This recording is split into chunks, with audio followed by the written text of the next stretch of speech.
Hello, good evening mga kamingming, mga kadogo. Mr. Dog, Mr. LT. Pasensya na, hindi pa ako nakapagpagupit. So, walang time. Yan, puro trabaho lang tayo. So, eto, update ko kayo dun sa anak ni Nala at ni Tommy. Yung aking mga imported cat, Persian cat. So, napaka-healthy na. Hindi ko siya gano'ng binablog, hindi ko siya gano'ng pinapansin kasi gusto ko hindi ako mainip, kagaya niyan, almost 1 week, dito pinansin, pagtingin ko, laki na, ganun. So pag araw-araw nainip ako, gusto ko lumaki na. So di ka samahan niyo ako, pasya na natin, cute-cute. Yeah. Laki na. Hindi ko alam kung ilang araw na to, hindi ko na binibilang eh. Sana mabuhay.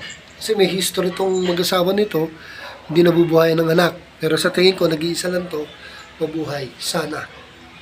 Wala pang pangalan eh, pero lalaki yan, lalaki. Kaya Uniko Uyo tawag ko eh. Pero hindi pa yun ang pangalan yan. O yun o, nanay niyo. Lahat sila, nilagyan ko ng necklace eh. Lahat yan. Okay, laki na no? Grabe, laki na. Update ko lagi kayo mga kadogo, mga kamingming ha. Dito na lang muna.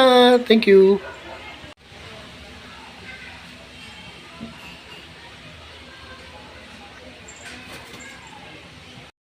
Thank you for watching.